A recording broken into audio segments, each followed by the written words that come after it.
Samsung mobile build करने वाले एलिएक्सप्रेस की हेल्प से आए वीडियो देखते हैं एनिमेशन का साथ। देखिए कैसे कंपोनेंट्स दे रहे हैं। क्या ये मुमकिन होगा और सस्ता भी?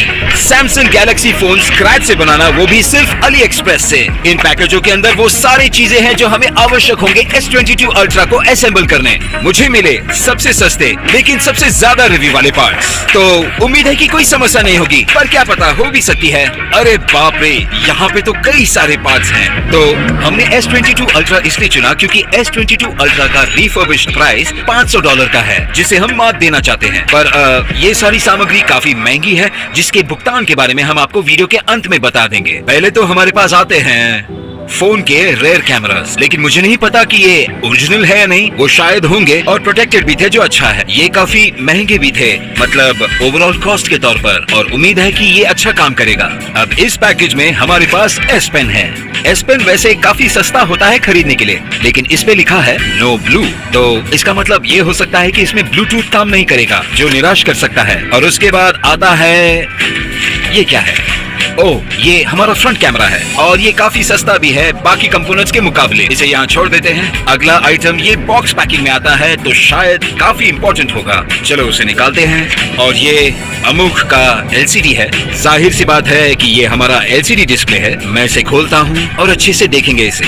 ये डिस्प्ले दरअसल काफी सस्ते से लेकर काफी महंगे हो सकते हैं, लेकिन मैं अपनी स्क्रीन के साथ कंजूसी नहीं करता, इसलिए मैंने महंगी ले ली। इसमें आता है अपना एक फ्रेम, वॉल्यूम और पावर के बटन। इसमें एक चासी है S Pen के लिए और एक कॉपर हीट ट्यूब भी है। यहाँ पर बैटरी के लिए गोंद की पट्टी लगी है ताकि हम काम शुरू कर सकते हैं। उम्मीद है कि ये अच्छा काम करेगा, क्योंकि ये पूरा वीडियो इस डिस्प्ले और इस बैटरी की क्वालिटी पर निर्भर करेगा। तो अमुक, मुझे निराश मत करना प्लीज।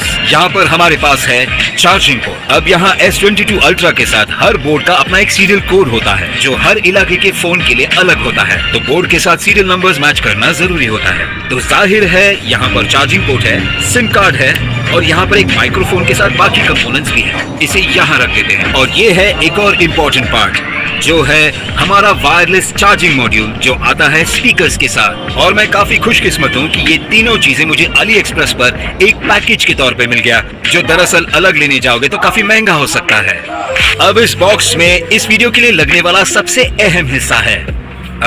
ये अगर काम नहीं करेगा तो शायद ये पूरा वीडियो बनाने का कोई फायदा नहीं। जाहिर सी बात है, फोन का मदरबोर्ड ये सबसे महंगा पार्ट होता है। तो इसकी सबसे डरावनी बात मुझे ये लगती है कि इस पर कोई काम हुआ है या नहीं। अगर इसे किसी और फोन से उठाकर सीधा हमें भेज दिया गया होगा तो ये काफी काम का होगा, लेकिन अगर इस पर मदरबोर्ड की मरम्मत की गई होगी तो ये काम करेगा, लेकिन ज्यादा दिन नहीं। यहाँ देखकर तो लग तो नहीं रहा इस पर मरम्मत की गई है। सब कुछ ठीक ठाक लग रहा है। उम्मीद करूंगा जैसा दिख रहा है वैसे काम भी करे। बस अब 2-3 पार्ट्स और बचे हैं, तो मेरे साथ बने रहिएगा। यहाँ पर हमारे पास बैटरी है, चलो देखते हैं। जो कुछ खास नहीं दिखता, लेकिन ये एक बैटरी है, तो यहाँ रख देते हैं इसे। और साथ में आए कुछ सील्स और उसके साथ आईफोन टैग्स भी, शुक्रिया इसके लिए शायद। और इस पैकेज में हमारे पास 3 फ्लेक्स वायर्स हैं, जिसका इस्तेमाल हम करेंगे मेन बोर्ड को सब बोर्ड से कनेक्ट करने के लिए। और इस पैकेज में हमारे पास है फोन का पिछला हिस्सा।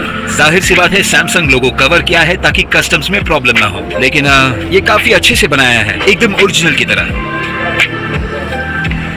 लगभग यही सारी चीजें लगेंगे हमें S22 अल्ट्रा बनाने के लिए। इसके बाद सबसे पहली चीज यहाँ पर बिठाएंगे, वो है हमारा चार्जिंग पोर्ट। उसे यहाँ लाते हैं, देखते हैं कैसे बिठाना है। ऐसे, बस ऐसे दबाकर उसे जगह में बिठाना है। ये हुआ। अब अगली चीज हम बिठाएंगे वो है फोन की बैटरी, और उसे बिठाने के लिए हमें ये गोंद का स्टिकर निकालना होगा। बहुत अच्छी बात है कि ये गोंद के स्टिकर के साथ आता है, बहुतों में नहीं होता। ये हमारी बैटरी खास नहीं लग रही, उम्मीद है काम करेगा। इसे हम यहाँ लगाएंगे दबाकर, और बैटरी हमारे फोन में लग चुकी है। इसके बाद हम अपने फोन में लगाएंगे उसका दिमाग, जो है मदरबोर्ड। लेकिन वो लगाने से पहले कुछ स्टिकर्स को हटाने होंगे हमें, जैसे ये वाला, और हम यहाँ से फ्रंट कैमरा का भी स्टिकर हटा देंगे। ये देखो, आसानी से। अब हम आगे बढ़ेंगे मदरबोर्ड के साथ, लेकिन उससे पहले हमें कैमरास अटैच करने होंगे मेन बोर्ड पर। तो ये रहे हमारे कैमरास। मुश्किल है याद रखना कैमरा और मदरबोर्ड एक साथ बैठते कैसे हैं। तो ये कैमरास मुझे लगता है ऐसे बिठाकर इन सारे पिन्स को दबाना पड़ेगा। इन कैमरास के कवर्स की वजह से मुझे उन पर उंगली रखने में कोई चिंता नहीं रहती। और आगे बढ़ते हुए मैं ये मैनिशा का स्टिकर निकालने वाला हूँ। मैं नहीं चाहता वो यहाँ रहे। ओके, ये बढ़िया है। ये वारंटी की स्टिकर थी और मैंने उसे पूरा बाद कर दिया है। मैं भूल गया था मदरबोर्ड को लगाने से पहले ईयरपीस स्पीकर को लगाना बाकी है। वैसे ये सारे हिस्सों के साथ आया नहीं था, हमें इसे अलग से ऑर्डर करना पड़ा था, तो इसकी कीमत भी हमें भुगतान में वीडियो के अंत में लगाना होगा। लेकिन अभी के लिए इसे अब यहाँ पर लगाते हैं। इस पर लगे स्क्रूज सैमसंग स्क्रूज से मैच नहीं करती। बड़ी मुश्किल से इन पर हाथ जमा पाया हूँ मैं, क्योंकि अली एक्सप्रेस सिर्फ 100 तरह के स्क्रूज बेचता है और उसमें से ये सबसे छोटा वाला है। उम्मीद करता हूँ इसे कोई और चीज न टूटे। एक लेता हूँ, और जबकि ये स्क्रू साइज ठीक नहीं है, मैं इसे पूरी तरह अंदर नहीं डालूंगा। बस इतना की सारी चीजें बनी रहे, और ये अच्छी तरह काम कर गया। अगर आप सोच रहे हैं कि वॉल्यूम और पावर का बटन मदरबोर्ड पे कैसे जुड़ेगा, तो ये देखिए यहाँ कॉन्टैक्ट पैड्स हैं और मदरबोर्ड के पीछे कुछ पिन्स भी लगे हैं। तो अगर ये अलाइनमेंट नहीं हुआ तो आपका पावर और वॉल्यूम बटन काम नहीं करेगा। अब ये हम मदरबोर्ड को अंदर बिठाएंगे और काफी अच्छा लग रहा है, अच्छी फिट है। अब इन सारी चीजों को अपनी जगह पर ऐसे ही बनाए रखने के लिए हम कुछ कनेक्टर्स को कनेक्ट कर देंगे, जैसे कि S Pen connector, display connector, ऐसे। ये सब होने के बाद हम फ्रंट कैमरा कनेक्ट करते हैं। मैं कवर को निकालता हूँ और ऐसे फिट करता हूँ। सैमसंग आमतौर पर काफी अच्छा ग्लू यूज करता है, लेकिन हम ऐसा नहीं करेंगे। आप विश्वास नहीं करेंगे, लेकिन पूरा का पूरा S22 Ultra लगभग तैयार हो चुका है। बस अब कुछ और कंपोनेंट्स बच गए हैं। इनमें से कुछ कंपोनेंट्स यहाँ पर हैं, जैसे कि ये रहे फ्लेक्स केबल्स। ये केबल्स ऊपरी हिस्सों को निचली हिस्सों के साथ दोनों तरफ से कनेक्ट करते हैं। हम बस उसे कनेक्ट कर लेंगे। लगाना आसान है इन डायरेक्शंस की वजह से। चैनल को सब्सक्राइब करना, यहाँ पर मेन लिखा है जो कनेक्ट होगा मदरबोर्ड पर। कनेक्ट करते हैं और बाकी केबल्स को भी जोड़ लेते हैं। आप लोगों ने गौर किया होगा कि बोर्ड की दोनों तरफ, इस तरफ और इस तरफ कनेक्टर्स लगे हुए हैं। वो होते हैं 5G एंटीना कनेक्टर्स, लेकिन कनाडा में वैसे भी 5G मिलता नहीं, तो वो कंपोनेंट्स खरीदे नहीं। अब आगे हम लगाएंगे निचले स्पीकर्स। निचले स्पीकर्स भी वैसे ही लगेंगे जैसे कि हमारे वॉल्यूम और पावर बटन। बस वहाँ बिठाकर काइरोप्रैक्टर की तरह खींच देना। वो ये बढ़िया लग रहा है। कहीं पर भी मैंने गोंद का इस्तेमाल नहीं किया, तो ये हमारा सोल्यूशन है। तो इस पर एक कटआउट है जो कैमरा को अपनी जगह बनाए रखेगा। हम उसे लगाते हैं, ये भी अच्छे से फिट हो जाता है। बाद में स्क्रूज लगने पर और बेहतर फिट हो जाएंगे। इसे अभी के लिए कनेक्ट करते हैं। अगर आप सोच रहे हैं कि ये क्या है, तो ये लेजर फोकस है। तो कैमरा जिस भी चीज पर पॉइंटेड है वो कितनी दूर है ये बताता है, ताकि फोकस आसानी से हो सके। हमारी कंपोनेंट्स लिस्ट में आखिरी चीज है वायरलेस चार्जर, और मुझे पूरी उम्मीद है कि इसमें ही एक टेम्परेचर सेंसर भी होगा। लेकिन ये करने से पहले हमें बैटरी को कनेक्ट करना पड़ेगा, क्योंकि ये प्लेट बैटरी को कवर कर देगा। तो कनेक्टर को फोल्ड करते हुए इसे प्रेस करके बैटरी फिट हो जाएगी। तो आगे बढ़ते हुए हम इसे भी बिठा लेंगे। सच कहूँ तो अली एक्सप्रेस के पार्ट्स के साथ इस पूरे फोन को बनाना काफी आसान रहा है। तो मुझे अंदाजा नहीं कि ये पूरी तरह काम करेगा भी या नहीं, क्योंकि कई सारे कंपोनेंट्स हैं जो ठीक से काम न करे या टोटली खराब निकले। जो स्क्रूज मैंने ऑर्डर किए थे, इसमें कई सारे साइजेस हैं, लेकिन इनमें से सबसे छोटे वाले ही मैं यूज करने वाला हूँ, क्योंकि बड़े स्क्रूज किसी और चीज को खराब न कर दे। बहुत ज्यादा स्क्रूज होते हैं एक सैमसंग फोन में, लेकिन अच्छी बात यह है कि ज्यादातर स्क्रूज की लेंथ और साइज सेम होती है। और ये हमारा आखिरी स्क्रू था।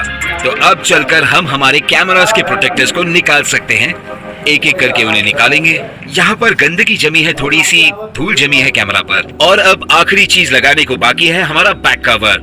और मैं खुश हूँ, ये आता है गोंद के स्टिकर के साथ। इससे मेरा काम आसान हो जाता है। आगे बढ़ते हुए हम इसे निकालेंगे, लेकिन वो ऑलरेडी निकल चुका है, तो कोई बात नहीं। और अब हम पूरा करेंगे हमारा अली एक्सप्रेस वाला S22 Ultra। ये दिखने में काफी अच्छा लग रहा है, लेकिन मैं ऑलमोस्ट S Pen लगाना भूल गया था।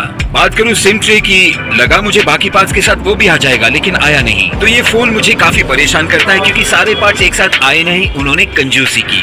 और अब परीक्षा की घड़ी, क्या अली एक्सप्रेस के पार्ट से बना सैमसंग गैलेक्सी S22 Ultra काम करेगा? झूठ नहीं बोलूंगा, काफी स्ट्रेस है। उम्मीद है कि ये काम कर जाएगा। और शुरुआत करते हैं वाहियात स्क्रीन क्वालिटी के साथ। ये क्या है, बेजल्स एकदम भद्दे लग रहे हैं। चलिए आगे बढ़ते हैं पावर बटन के साथ। दबा कर रखते हैं।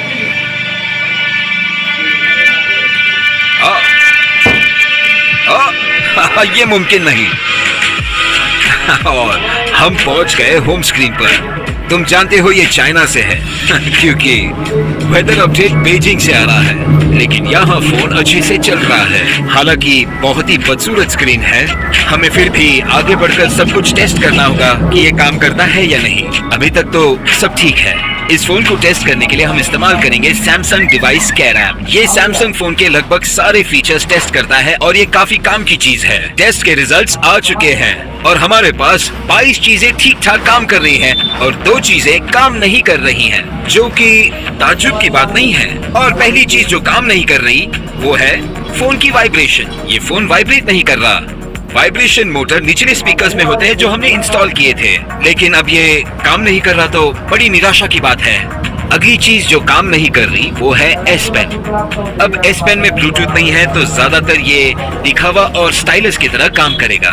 ये काम करता है, इस्तेमाल कर सकते हैं, बस ब्लूटूथ नहीं है तो एयर एक्शंस काम नहीं करेंगी। लेकिन आप चाहे तो ब्लूटूथ वाला S Pen खरीद सकते हैं। इस फोन में कई सारे फेक पार्ट्स है, लेकिन फेक नहीं है इसका प्रोटेक्शन। ये है टॉरस Q3 एयर और ये उन गिरावटों को झेल लेता है अंदरूनी एयरबैग्स की वजह से। एक इंसान जो रोज फोन ठीक करता है वो असली नुकसान जानता है और ये केस उन सब से बचाता है।